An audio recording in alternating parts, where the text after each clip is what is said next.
Yeah, I mean the general klal is chacham and barosho. So the Suda should be eaten this year before Chatzos. Or they should be started before Chatzos.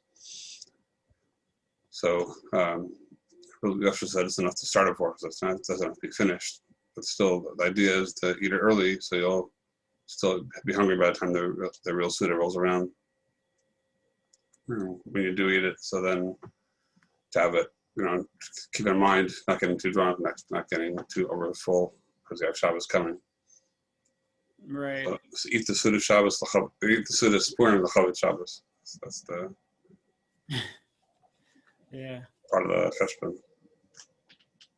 Yeah, it's gonna be challenging. We're driving 3 hours to Lakewood for Shabbos Sheva Brachos on Purim day. So to try to get the Suda in before Chatzos, I don't know if it's like realistic, like. So maybe just eat something quickly before eat something early. We have in mind the Suda Purim, and then later on you eat something you don't have to wash again. Right. Okay.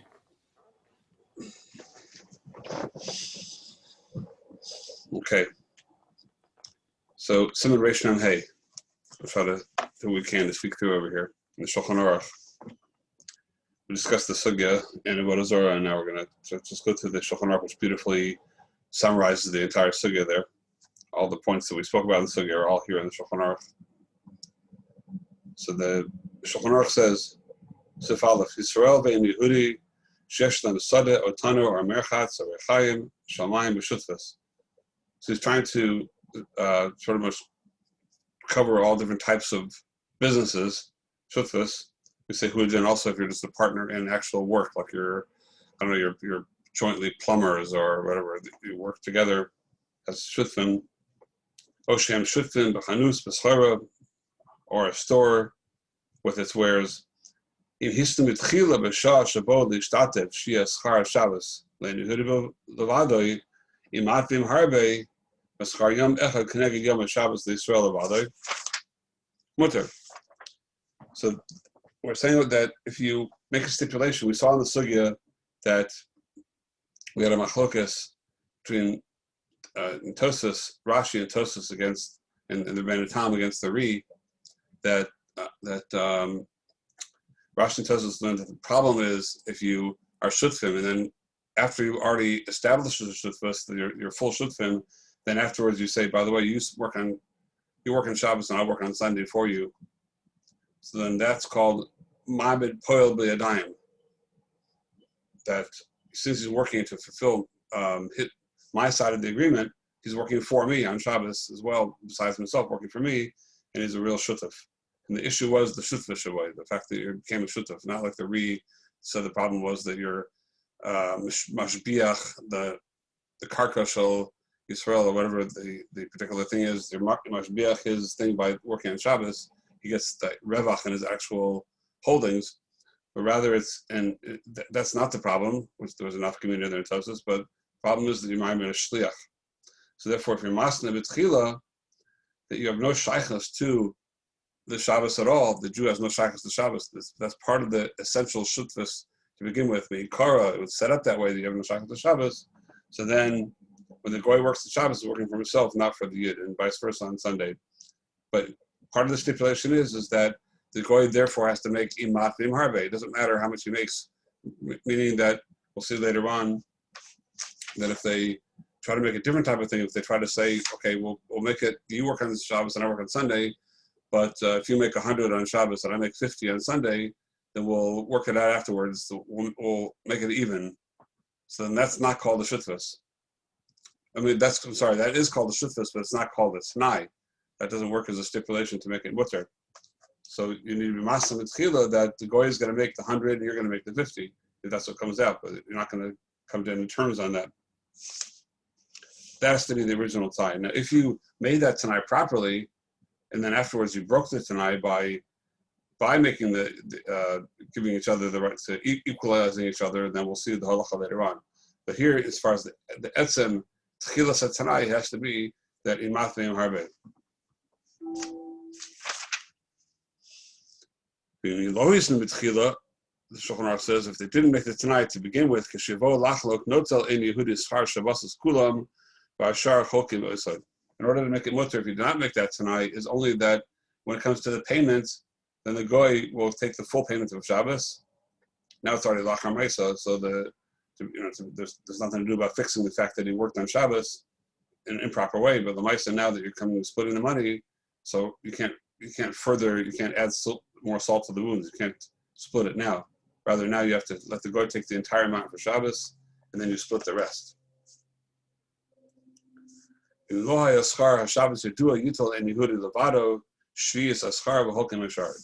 can't really tell how much Shabbos made, so let the goy take a seventh of it, that portion, a general portion of the week, and then the rest of it split, and that's tantamount to doing the same thing.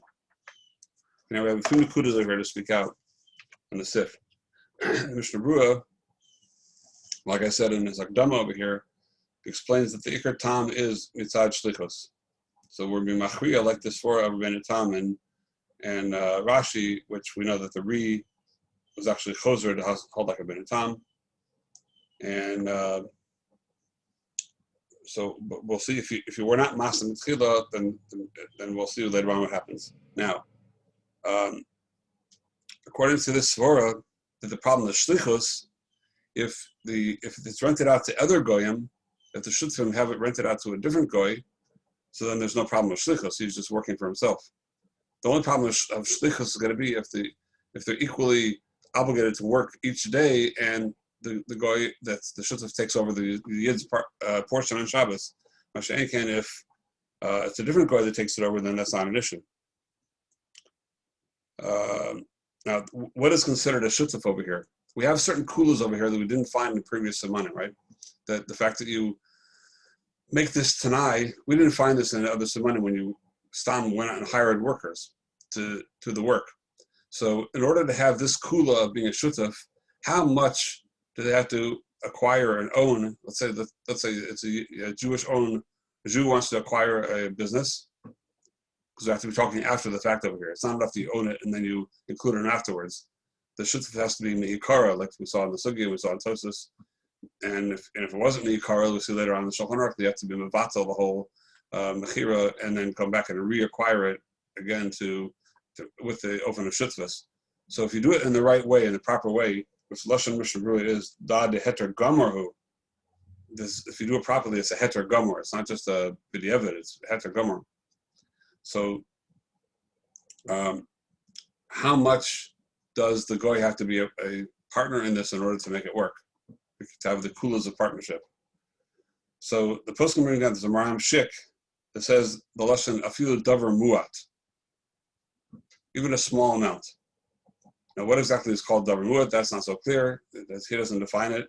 Rabbi Yashiv, in a certain shayla that is discussing a certain shayla that came up where somebody had restaurants in Chutz La'aretz from Eretz Yisrael, and he had a goyish shutaf in it. So Rabbi Yashiv said that has even 1/100th of it, he's only a shutaf in 1/100th of the value of the business, is also considered a shutaf. I don't know if he means specifically dafka 100th, or I mean just even a very, very small amount, even less than 100th.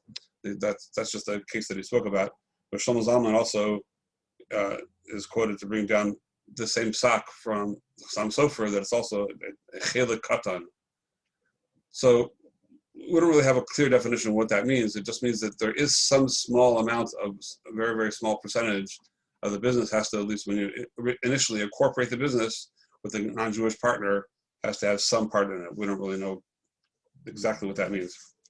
But I guess if it will come up with my sukkah, sometimes I've seen Rabbanim say just have them, put in $1 worth, which is a really small amount. But the fact is that he's called a shutaf, and it's written up in a star, then it makes it official. Then even if he put a very small amount in, he's still considered a shutaf.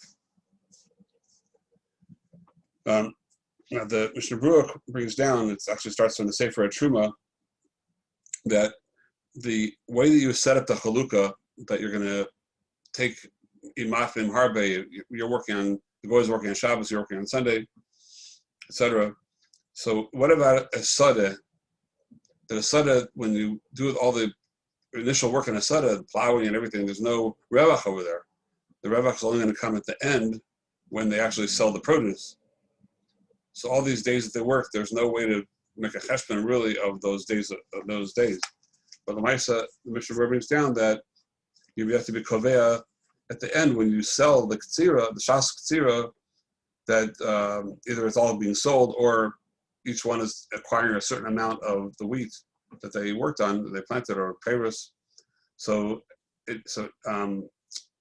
you have to cheshbon it by the amount you're paying at the end, because there is no ravcha meikara. There's no amount from before. That's what Sefer Shumer says, and that works. We see that in that type of business it works.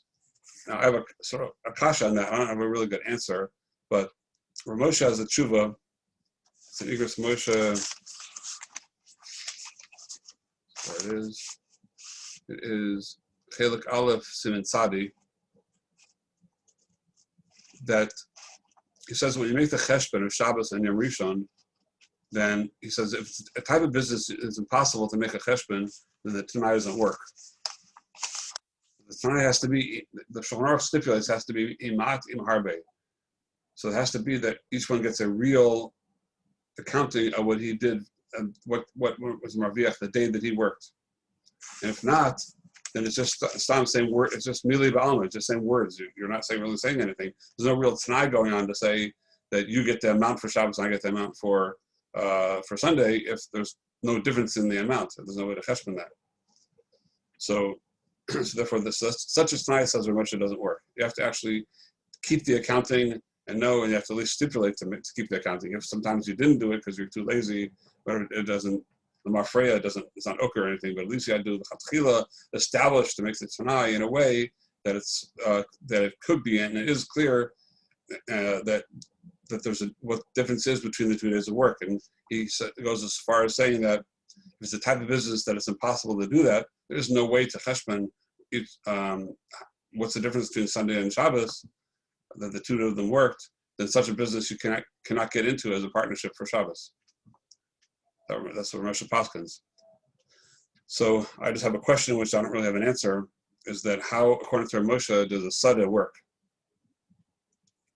Because if the Sada, by virtue of its very essence, there's no revach on during the whole working period, there's no revach going on, it's only going to be at the end you're going to cheshbon out. So how are you going to cheshbon out? You worked on Sunday, I worked on Shabbos, the guy says, and so if there's no clear demarcation of those days, there's no revachim that came of those days, then that would seem to be a type of business that's impossible to make a cheshbon of difference between Shabbos and Sunday.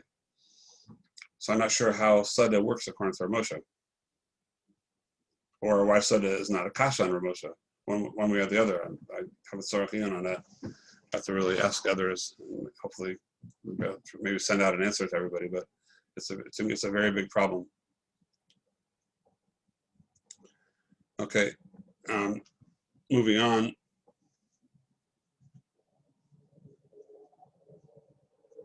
If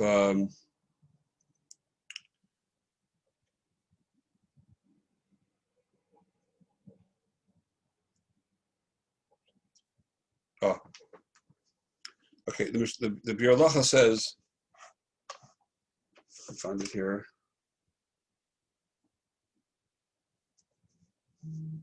He says that sheyesh lahem sada or tanar b'shutfus hainu shel shneim be'etzem. They actually both own the tanar, or shekiblu me'echad leisasik bo b'shutfus. So it's brought down from the Das Torah, the Marsham, that this is, what does it mean that they both own it? It's lafuke. If, let's say, the Jew owns it mitchila, he is a complete owner. Now he decides he wants to just take the goy in as a partner and let him buy in a certain portion of it. So that he says that since it wasn't theirs mikara, it doesn't work. Like we see clearly from the sugya that this whole tanai, this whole stipulation that we make, this tanai works, has to be the tchilas incorporation has to be as a shutaf. Only that takes away the problem. So in a situation where the Jew is a complete owner of the business, and you want to bring in a goyish partner and have this kula, it'll be necessary for the Jew to sell the business to somebody else, to a Jew or a non-Jew, doesn't matter, sell to somebody, and repurchase it from him together with the goy, so the tchilas shutfus, the ownership starts off with shutfus. But you can't just take somebody in. There's huge nafkaminas. I mean, it's a very, very complicated thing. Often you have a Baal Tshuva, let's say that he has a business for many years and it becomes Baal Tshuva. He says how to take care of the Shabbos problem. So you got to work it out, but it's not that simple. Just to take somebody else in, it becomes complicated. There can be a lot of holdings. It's not so simple just to say I sell the business. Certain businesses are quite complicated the way they're held. So that's Rabbanim that are experts in this have to be consulted in how to go about each business individually or specifically. There are actually Batei Din. There's Halakim of Batei Din. Rav Chaim Cohen is based in New York. Who's an expert in Choshen Mishpat, has a chelik of his based in dedicated just to these things. I'm making shtaros and setting up Shabbos and Yom Tov stipulations and partnerships. Okay.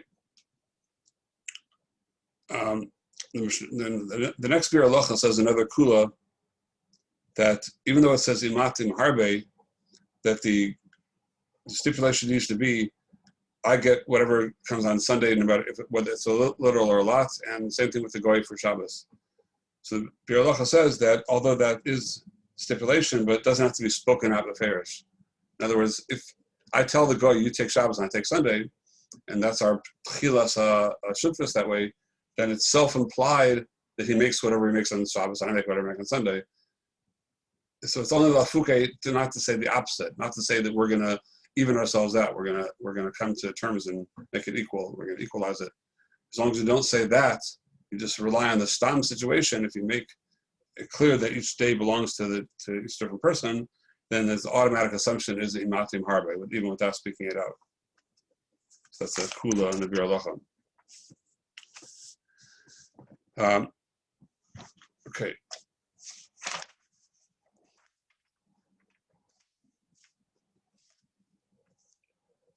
Just finish off here now. The Shulchan Aruch says further, okay. Now the Rama says, Yesh matirim eschar b'diavad, afilu lo hisnu, v'chilku stam.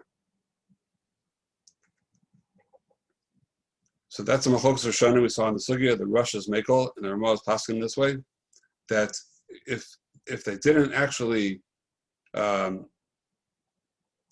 make it tanai, so what's chilku stam? So the Mishnah Berurah says, Hainish b'shas chaluka lo hizkir lo Yisrael es Shabbos, lomar ata tito keneged yom amalcha b'Shabbos, v'ani etzo keneged yom amal b'chol, ela chilku stam b'shavet. You didn't speak out about Shabbos. Here, how much did you make on Shabbos? How much did you make on Sunday? Work it all out. There's just one certain amount of money in the pot. You say, we'll split it 50-50. It happened to be that the goy worked on Shabbos and you worked on Sunday. But you didn't make that stipulation. As long as you split it stam now, in Myri, he says, Shalo amar lo b'tchila avod ata b'Shabbos ani avod connect the b'chol. I cannot have said that to him. It just happened to be that that's what worked out. He worked on Shabbos and I worked on Sunday. Because if we said that specifically, that you're going to work on Shabbos and I work on Sunday, then we go back to the original problem that he's a shliach of me on Shabbos. That was a gilui das that he's working as my shliach, and then it's us or even b'diavad. So it's a machlokas rishonim in the sugya as we saw, and with the Rosh Hashanah, and that's the psak of the Rama like this, that chilku stam, as long as there's no stipulation for the goy to work on Shabbos, he wasn't a shliach, then it's mutar. Okay, now we're going to see later on. We'll wait till we get there. Okay, yeah, we'll go on to Sif Beis. We'll talk about it. We finish off the Ramah here. I'm sorry. We'll just finish off the Ramah first. So the Ramah says that Lagabi this sheets is a rush the Chilku Stam. Since the Machos Hashanah, the Chatchili should be machmir, but he says the Hefsid Gadol yesh lismach alayu. Only Malcolm Hefsid Gadol can we have samach on it, which means the Ikar din is passing that way, but he's saying you're allowed to That's a klal in the poskim. Whenever they say to be somewhat on something, hefsed gadol or shasat chak, that means that's the ikar psak, and the other psak is really b'tzaras chumrah. Otherwise, we couldn't be make up a hefsed gadol. That's just a klal and psak halacha. Yesh omer mishkol ze lomayri el b'shutfes shekol echad oisik b'yoymoi al k'sheshneim oskim b'yachad kol yemei achol b'shabbos osik and Yehudi levado mutter lach l'imo kol ashar and Yehudi adaited in masheka avid. Ein Yisrael nenem melacha Shabbos kevin she'ein ha'malacha mutelas alav lasas. V'kamokom lo yitol schar Shabbos ela b'havlo im shar yamim. So this is a kula of the Ran, that the Ran is Machadesh, that when is it when if the goy works on Shabbos, he's considered a shliach. That's only if the other days of the week you split those days. You work one day, you work another day. But if the entire week we both work together as shutzvim, now Shabbos comes and I don't work on Shabbos, and the goy decides he's going to work, so then he's clearly not my shliach because I don't make shlichim. I mean, we work together every single day. So there's Mokum Besvora to be cholok on this, but that's the kula of the Ran. And the lesson of the Rama is that it's mutter because Ein Yisrael nenem melachta b'Shabbos. Ein melacha would tell us a lot. So of course he's nene. What does it mean he's not nene? Of course he's nene from the fact that since they're splitting up B'Shabbos at the end, they're splitting 50-50, then of course he's being nene from the fact that the goy worked on Shabbos and he advanced the partnership or the holdings or the value of the field or whatever it is was advanced by the goy working on Shabbos. So for sure the Jew is being nene from it, but Mishra points out what it means enu nene from means not nene but Torah shlichus. It's not nene in a way of shlichus that it's work that I needed to do that I'm not doing because you're doing it for me. Since it was never mutzal on me to do it to begin with, because we only accepted on ourselves to be shutfim on days that we actually work together, that we work as one. And since this is a day that we don't work as one, then I don't have a no of shutfas. Hana there is, and many times there's hana in different partnerships, or a lot of these things we had kabbalanus or all the heterim we had. The Jew is nene from it, but it's mutter because the goy was not his shliach. And we say that the goy is adaited and asheka. I mean, he's working for himself that day, not for the sake of the Jew. Even though the Jew has a side benefit from it, it's not for the sake of the Jew, and therefore does not have a Shabbos problem to it. Okay, so that's Sif Aleph. And Sif Beis, if they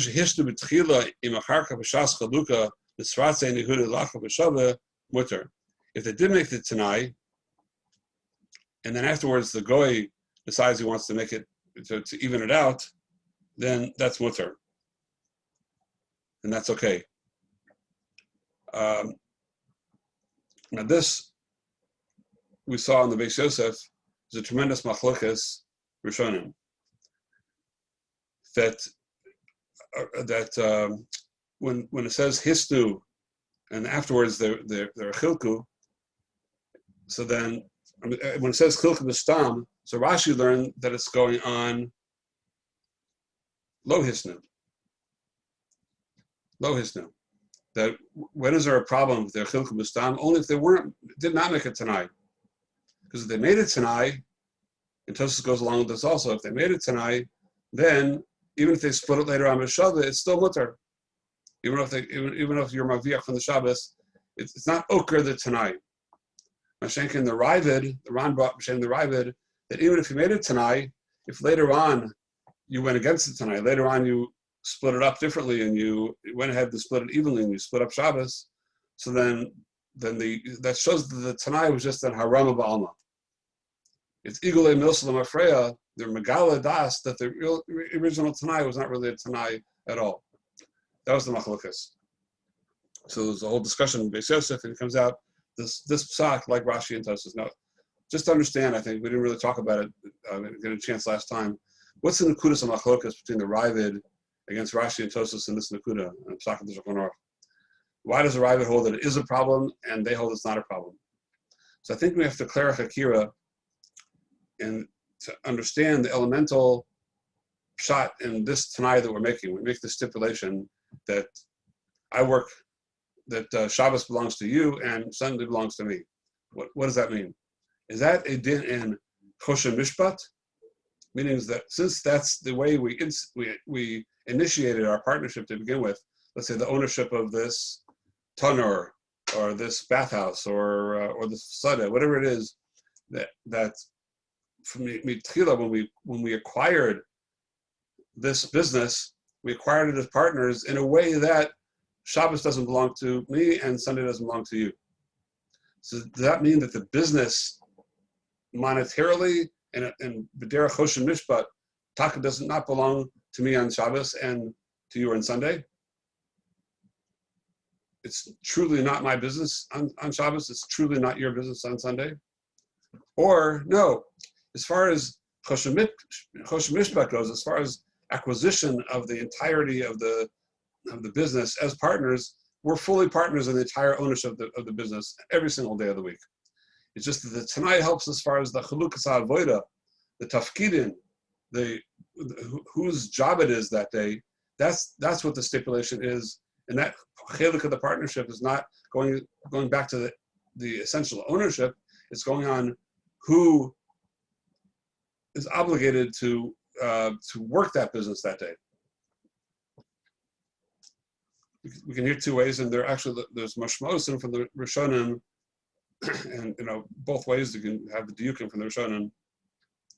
But the Chor you could say that's the nekudas machlokes between the Ravid and the Rashi Tosas. We're passing over here that according to Rashi and Tosas, that he says that the sugya of chilku stam has to be lo hisnu, because if hisnu, they made it tanai, it is mamish owned by the goy on Shabbos completely,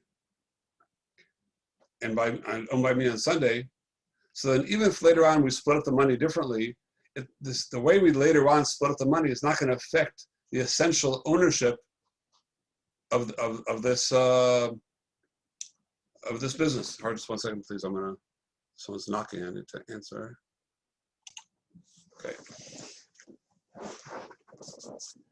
So that's why Rashi and Tosas hold that it's not Oker the Mafreya, or it's not Megala that it was only just a Haram Ba'alma. We just made up the words and we're faking, because you can't say that, because there's mamish and bona fide chiluk in the ownership on those days. So it comes out that if we're machalik at stam afterwards, then Betzim the goy is giving me a matana ba'alma. If he made more on Shabbos, he made 100 and I made 50 on Sunday, he wants to make it equal, so that he's just giving me a matana ba'alma, because it's not my business. I don't own that business for Shabbos. So you can't say that it's okay. Masha can if you hold it, we're full partners. We're full owners the entire week. It's just that we made a chalukas avoda, we made a chalukas tafkidin, and who has to do what. So if he turns around and makes it equal for me, so then there's room to say that's just showing that we didn't really make this. We didn't really split it up. He's really working for me when he works on Shabbos. We're working for each other. So there is an element of shlichus still there. So that's why the Rabbit holds that it becomes a problem in Mafreya, or it's Igul and Milsa. It wasn't really a chalukah. But the Maisa would paskin in the Kula on this that it is, and therefore that would sort of show, that would indicate that we're holding on the side of, according to what I'm saying, that the Choshen Mishpat is really a difference in ownership, which could have ramifications in other areas of halacha as well. So the problem I have with this only is that if you look at the Lashonos of Rashi strictly talks all the way through, as we pointed out last time, about the nekuda of shlichus, whether it's a shliach or not. Rashi never said a word about anything about partnership. So, about the changing in the ownership of the partnership. It's putting a little bit into Rashi to say that, although I still think that there's merit to this mahalach. Okay. Now, just a couple of side shalos that come up. That once again now we're almost shloshim yom kodem chag, so there's a big shaila if you want to look into it in the Mishnah Berurah in Taf Nun Sivkat and Vav in Hilchos Pesach. So he relates the shaila of a shutaf for Pesach by if let's say you have a tanur that bakes bread, so you're shutfim in this tanur all year. And the goy wants to continue to work through Pesach. And you're shutfim in that. So there's a whole back and forth in the Mishnah Berurah over there of how that could work in what way, if you just, is it enough just to say, okay, Pesach belongs to you and a different week belongs to me? If we're full shutfin, and that means I'm a full owner really of the, according to what we're saying, and the Tanner also on Pesach, and it's working, and it's creating chametz, so that is more problematic. So the Mishnah Berurah comes to a maskana there that the best thing to do, he says b'shem achronim, that adif sheyimkor legamri hatana legoy for that week, make a full mechira. The days of Pesach, just like we sell the chametz to a goy, we should also sell the tanner itself to a goy that's going to be open the chametz and Pesach in order for you not to have a problem. There's another interesting shaila that it's not this exact sif, but it's a corollary of it that Igros Moshe or Moshe in Chelik Aleph Siman Tzadik Aleph discusses. What about having shutvus with a non-Shomer Shabbos Jew? He wants to work on Shabbos, and you're working, and you can make the same kind of stipulations. So Rav Moshe says that you can't say it's strictly usher. It's not the best situation, but you can't say it's really usher as long as the Jew has no shaychus at all to the Shabbos whatsoever. And there's no b'shum pan of ofen, you can't do any chalukah b'shaveh or anything like that. No, the Shulchan Aruch passes the kula. It pays if you come and do the chalukah later on, because all the sforas we said. But when it comes to a non-Shomer Shabbos Jew, we can't be somach on these kulas. So the Jew would have to have no shaychus of Shabbos whatsoever. And so be'etzem, the definition would be you're really only shutfim for the days of the week. On Shabbos, it belongs to him. You're not shutfim for Shabbos. It's just his business, period.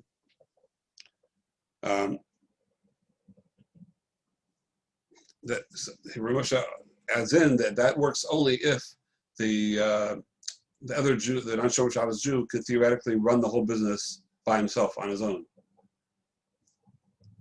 If the fact that they're shutfim the rest of the week, that's what enables the non-Shomer Shabbos Jew to be able to handle working on Shabbos, because so much is taken care of during the week. So it comes out indirectly that you're bet's Messiah him to be working on Shabbos. So then that would not be allowed either. It has to be that he's perfectly able to handle Shabbos, even if he would be the sole owner during the week as well. He could really do the whole thing on his own, because you can't be Messiah him in any way. So then it comes out that even though you're nene, let's say he's, okay, fine, granted he's totally the owner on Shabbos, but sof kol sof comes out that you are nene from the fact that he works on Shabbos, because since he takes on that chelik of the burden, let's say you're partners in a business that you have a rental, you're working out of rental space. So that rental space, you're paying not for 6 days a week, you're paying for 7 days a week, you're paying for the whole year. So it would have been on the Shomer Shabbos to have to pay for the chelik of Shabbos as well.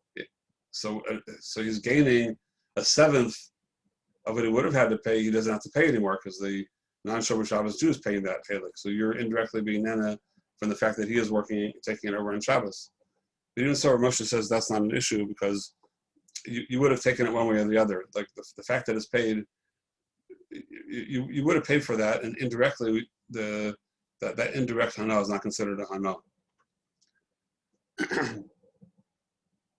However, Moshe ends off that the heterim that we find here in Reish Mem Hey, such as if we both work together during the week, and then he's going to just take Shabbos, or you stipulate to begin with, you start off and say Shabbos is your day, Sunday is my day. All these heterim that we find over here in Sif Alpha Sif Beis would not apply by a non-Shomer Shabbos Jew. So the only way it would work at all would be if you would make this kind of clear stipulation that in the original partnership that you have no ownership in the business whatsoever on Shabbos. Mamish Choshen Mishpat, like nothing. You have no ownership at all. Rav Vosner is, with that, Rav Moshe is okay with it. Rav Vosner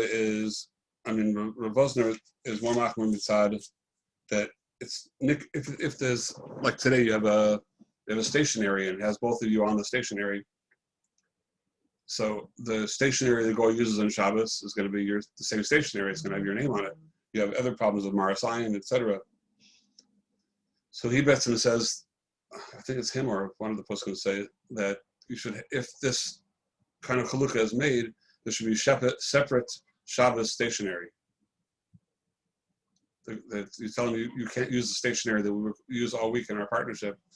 You have to have a separate thing with just your name on it. I can't have my name on what goes on Shabbos. Take away that chiluk of Marasayan. Okay. Now, in what we just saw in Sif Bay is this heter that we were passing like the Rashi and Tosfos over the Ravid, that even Nisratza are getting to Lachlok B'Shava Mutter. It's Mutter B'Shava. Mishnah Berurah says only if they just stay. Okay, how much do we make this month, or how much do we make this week? We made $10,000 this week, so we'll split it 50-50. Then that's not okir the partnership. The fact that you made it tonight in Matzvim Harbe. If the goy decides to do that, then you can go ahead with that, as long as you're not mazkir Shabbos lahedya. If you're mazkir lahedya, how much do you make in Shabbos 100? How much do you make on Sunday 50? So they make that kind of deal. Then yesh deos b'zeh, Mishnah Berurah says. It's not clear that it's usher, because again we're going with the mahalach that no matter what you say now is not okir the original partnership and the ownership in the business, but sof kol sof that becomes a problem of it's for sure a problem with the Ravid, and maybe a problem according to other poskim when you start specifying you're taking the money for Shabbos. Maybe it's he doesn't say clearly what he means. Yesh deos was there. Maybe he means then it becomes michzik askar Shabbos when you start taking a clear amount for Shabbos. Sif Gimel, Shulchan Aruch says, if they didn't make it tonight to begin with, yesh tikun ayidei sheyachzir hamokar, like we said before, and demei akarka imkaru leish acher v'yachzru v'yeknuhu b'shutfus. You have to sell it and then reacquire it with a shutfus. Yasne b'shasa kniya, make the new tonight at the time that you repurchase this business. B'shtatfu b'chanus v'lo hisnu yachzur kol echa v'yitol chelko v'yivato shutfus. Everybody put a certain amount into the business. Everybody take your money back and dissolve the partnership, and then reestablish a partnership again. Because it has to be the tchila of the partnership has to be this way.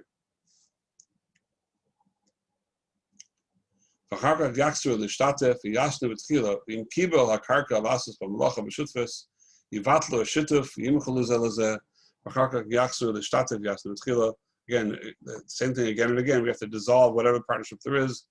Each type of partnership is different. You have to dissolve it and reestablish it with the shutfus and with the tanai. The Ramah just adds in that if you want to be masker your chelik on Shabbos to somebody with kabbalanus, it's no different than any other kabbalanus. Like we find by the din of meches. We had the din matbeya b'meches over there that you're able to take on a shutaf goy just for Shabbos, but kabbalanus, and the goy is going to take for every $100 of taxes that he collects, he gets $10 out of that, so it's considered a kabbalan. And over there, even though you specified taka Shabbos, you said over there it's mutter hefsed gadol, because not to do it, it was you already put the investment into it, and you have to have money coming in, otherwise it's going to be a tremendous loss. So the Nasa Kalim over here point out, asked this actually as a kasha on the Ramah. Magen Avram and the Taz ask over here that how is the Ramah so mekel over here? The only time we were mekel over there in Reish Mem Daled, in Meches, was because of the hefsed gadol. The fact that you're marviach in your business on Shabbos, that's not called a hefsed gadol. That every Jewish business shuts down on Shabbos. So you could say, well, that's hefsed gadol. It could be, but that's Shabbos. What can you do?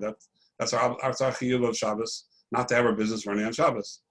So the fact that it's not running, that's different than over there by the meches, that you have every minute that's not the tax not being collected, you're obligated, you're on the hook to the government for that day also. Then you need someone to make up that difference, and it's a huge hefsed gadol on the whole entire amount that you put in. But a regular business, how can the Ramah just make a blanket statement that if you want to, you can rent out your chelik on Shabbos and have the guy work as a kabbalan. So they really have a problem with this, and they say you can only be somach on the das Ramah, and the Mishnah brings us down. But they try to answer, maybe there are answers for the Ramah over here, but the Maisa, they can only be samach on this heter when you have these two stipulations. Number one, it is a makom hesed gadol. Number two, it's also you're makabel the money ba'avla. You're not going to get the money from this guy just for Shabbos. It has to turn it into a situation of havla, having working other days also, and get it as a total picture of weekdays and Shabbos together. Only then can we samach on that heter. Now in Sif Daled, very important halacha. Yochel Yisrael litel nein Yehudi mos this asik behem. I can give the goy money to invest, to purchase, to buy, to sell, to do what he wants to do with it. Al pishay in Yehudi nosav behem Shabbos. Chalakim lo kol aschar b'shava. You make out that whatever the goy is marviach, you're going to get 50% of the revach. So we say over here that whatever he does is a daited enough shay. It's not muta al Yisrael. Lashon Shulchan Aruch is very important. She'ein malacha zu muteles al Yisrael la'asoisa. Shenomar she'en Yehuda osa shlichuso. V'chen ein esek nicker min Yehu. So he says two stipulations. First of all, it's not nicker that it belongs to Yisrael, because then it's a different problem of Marasayan. But the main halach over here is that ein malacha zu muteles al Yisrael la'asoisa. Now, the Shulchan Aruch is quoting, the Beis Yosef had two timing why this is okay. One was the kolbo. The kolbo was that you're not paying him for Shabbos, you're paying a percentage of what you're getting. And the other time is the Magid Mishnah, which it's all machlokas and pshat in this Rambam, who's Mchadas this din, that the reason is because, like the Shulchan Aruch says, that she'ein malacha zu muteles al Yisrael la'asosa. It's not mutal on the Jew to do it. It's completely given over to the goy to do. So Rav Moshe in the Tshuva, it's in Chelik Daled of Orach Chaim Siman Nun Daled. So he was asked by Shlomo Miller a shaila about acquiring the majority of the shares. A Jew wants to buy the majority of his shares in a real estate / building corporate company that works on Shabbos. So he wants to become the 51% owner. The reason he wants to do that is because this business does actually two things. It does real estate, but mainly it does building, but also there's a real estate side of it. And they work on Shabbos. It's going running this. The reason he wants it is because he's also a builder, and he wants that they should automatically direct most of the building jobs to him to do. So it's worth it for him to invest in this company in order to get all those referrals to do all this building. But part of it's a package deal. So if he purchases this business, then he also is owning the part of the office, the real estate office that's working on Shabbos as well. So, it's not really his business. It's not totally, he's just buying most of the shares. He's not going to get involved in what's done. He doesn't care about the real estate business, and the real estate agents and the manager of the real estate, they have the way they work, and they do whatever they want to do. That's how, he's not getting involved in that. He's just going to become the majority owner in the overall business to get the toelis of the building in it. So Moshe starts off the tshuva with this machlokas, the Magid Mishnah, and the kolbo, and says the nafkamina, a very big nafkamina between them is that according to the kolbo, that the reason is you're getting paid out of what you're working. You're getting a percentage of what your marviach. When you give out this money, when the goy works and invests the money, he gets a portion of what it's like a type of an arisus. You get some like mixed shesharavia. You get a portion of your revach. That's why it's mutter. According to that, if he would be paid a salary, even if it's a yearly salary, then there would not be this heter at all, because he's no longer working as a sharecropper, as an aris. He's working as a poil. He's getting paid, and the payment is including Shabbos. Mashenkin, according to the Magid Mishnah, this Rav Moshe says a tremendous chiddush, and it's a huge kula, that the Shulchan Aruch does not say the lashon of the kolbo. He says the reason it's mutter is because she'ena malacha zu mutelas al Yisrael la'asosa. It's not upon the Jew at all to do it. And so Rav Moshe says a big chiddush that the hesber of this is that there's such a new yisod called even though if you're not the bailim on the business, you can be bailim on the malacha. You're considered a balabas, you're a bailim, you're like have an ownership over the malacha that's being done. And if it's totally given over to a goy to do, and nobody's getting involved in how he does it, no one's telling him how to do it, it's just his job to work it and get it done. So then he's called a bailim on the malacha, which is similar to what we found in the Rambam, that we saw this previously, that if you hire somebody to be your sofer, to be like the bookkeeper or whatever in your office, and that's what he does, and you're paying by the year, but he has to do whatever bookkeeping there is to do. It's lav dafka on Shabbos, so it could be a lot to do, and if he wants to work extra on Sunday and be off on Shabbos, he can do that. But if he chooses to work on Shabbos, it's also okay, because you're not specifically paying for Shabbos, you're not makpid if he works on Shabbos or not, you just put the whole malacha on him to do. So Moshe says the pshat in that also is you become the baal hamalacha, you become the bailim on that malacha. And he wants to go further to say that that's really the pshat in an arisus or in kabbalanus. The reason that is really a heter, the pshat in the daitav nafshei is you become bailim on the malacha. It's a different way to look at it. We never looked at it that way before, but that Moshe's megala, a whole new mahalach, a new pshat in all these heterim. That the reason is because you're bailim on the malacha.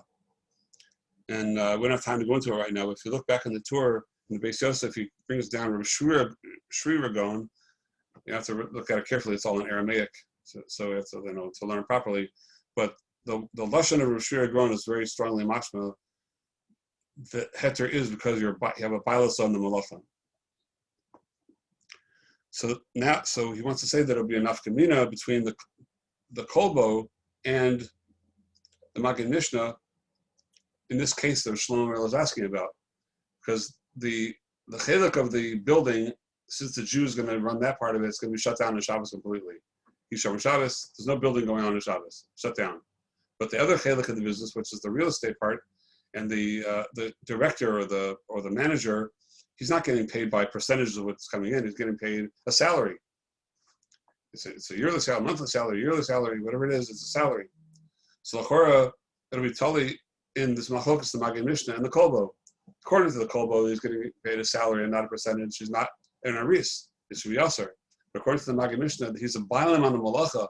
No one else is telling him what to do. No one's getting involved. The Jew's not getting involved, and it's just upon him to keep on going and do it the way however he does it. Even if the Jew does give him a suggestion, it's only a suggestion, but he can't tell him what to do. So he remains the bailim on the malacha. Then it should be mutter, and that's lashon the Shulchan Aruch over here. Why it's mutter by the most, because it's in malacha zu telas al Yisrael la'asos. It's not mutter on the Yisrael, which means the goy is the bailim on the malacha, and therefore, this case over here that the manager of the real estate part of the business is okay. It's a big kula for Moshe. So in a later tshuva, right after that, it's out of order in the Igros Moshe. It's written before. The second tshuva is written before the first one. If you look in the dates, you see it came second. That he asked him from the merchatz, the previous siman we had over by the merchatz, we saw that if the goy works on Shabbos, even though there's marviach from it, it's aser. And we saw over there the Magen Avraham brought down the Maria Buav, that the Jew can't get any revach from what happens on Shabbos, and over here he for sure is. So how's Moshe be after that? So Moshe comes back and answers that that's different over there. Over there, the Jew is interested that whatever revach happens on Shabbos only could have happened on Shabbos. People that come and bathe, if it was shut on Shabbos, people would go somewhere else to bathe. There's no way to make that up. So it comes out that if he's working on Shabbos and the Jews be marviach from it, it's tempting out to making him a shliach to do it, and that's why even this whole tzad would hold that that's also of this whole mahalach, that he's not really the bailim on the malacha. Kol's man that he's considered a shliach of the Yisrael. And since the Israel's nene from it and he's interested, he should work on Shabbos, then you can't say the goy is the balam on the malacha. Mashen can over here that the Jew has no interest, no care, he doesn't care if the guy works or not on Shabbos, and it's totally up to him how he does it and what he does. That he remains the balam on the malacha, and it's not the Jew's asik. Then Moshe remained with his heter that is mutter in that case. He makes certain stipulations that has to be, you can't have maras ayin, and it can't be clearly a Jewish business, and so on and so forth. But inside the etzim din, he holds this mutter.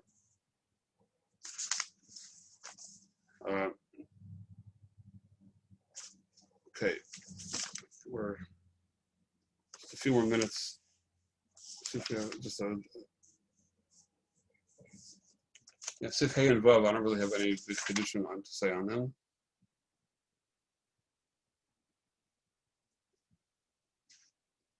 That's pretty straightforward. Sif Hey and Sif Vav. So just make sure you see those. And that pretty much completes what we're holding with, I never thought we'd get there, but Amirah L'Akum, that's really the last one that we're seeing in Amirah L'Akum. So it's a Shem after Purim, we should start, we'll send out tomorrow, which Siman to Chazer, which we'll start Chazor to try to finish. I think we're not going to be able to Chazer the entire thing before Pesach and have B'chin on the whole thing would probably be too much, but I think this chelik we did now of the beginning of the Chol Shabbos, and maybe together with Reish and Beis, with those few sifim we did there, perhaps we'll do that and then have a B'chin on that. We will just end off for where we were able to listen before Purim, just something I thought of this year, just these last couple of days, maybe perhaps a new shot in Rashi. There's a famous Gemara in Shabbos that says the Amdu v'sachti sahar l'lamed shekafalei HaKadosh Baruch Hu har kegigis. Hashem kiviyachol at Har Sinai held the Har Sinai over their heads and said, Im tikabel Torah mutav.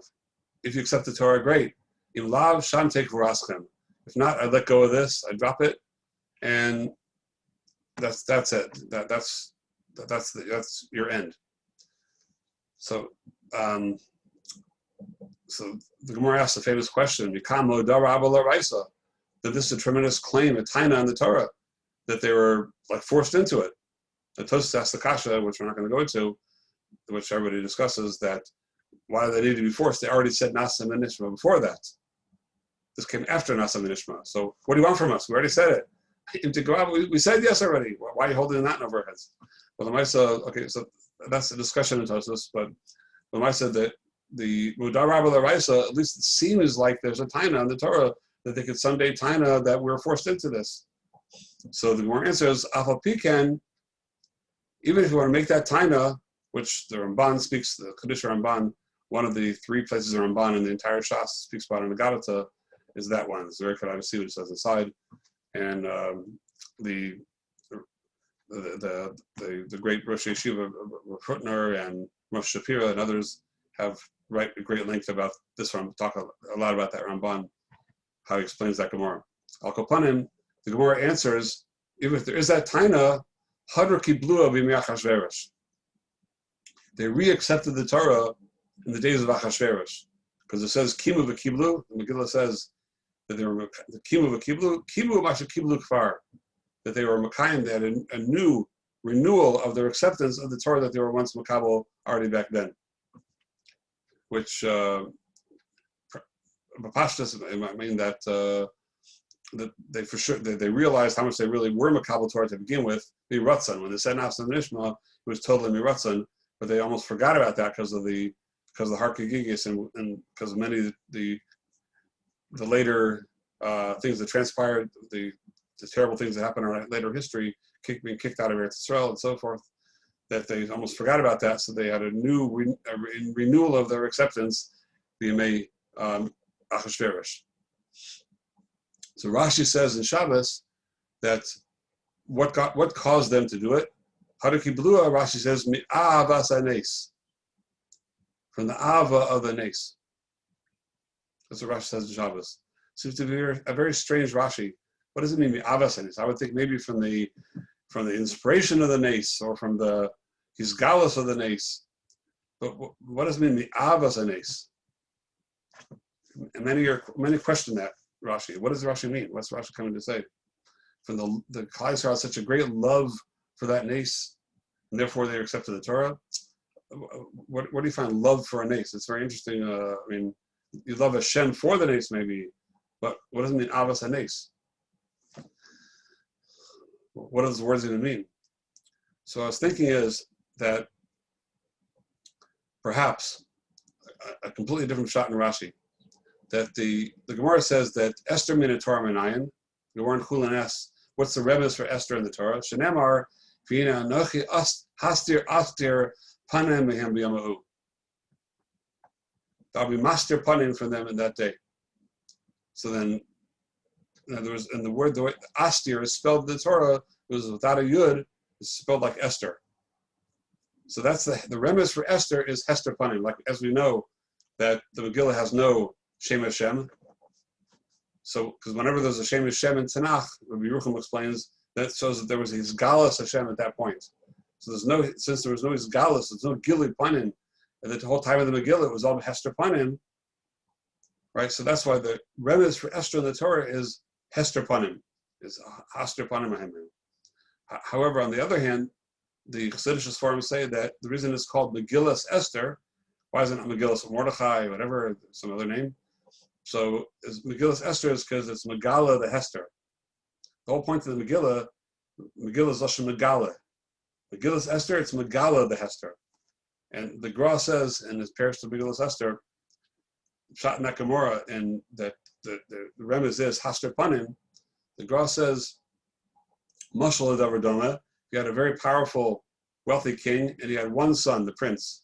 He loved his son so much, he always bestowed a tremendous amount of gifts on him, and he just gave him so much, but this son got more and more spoiled and bratty, and all the other king's aides hated him more and more and more, loved nothing more than just to get rid of this guy.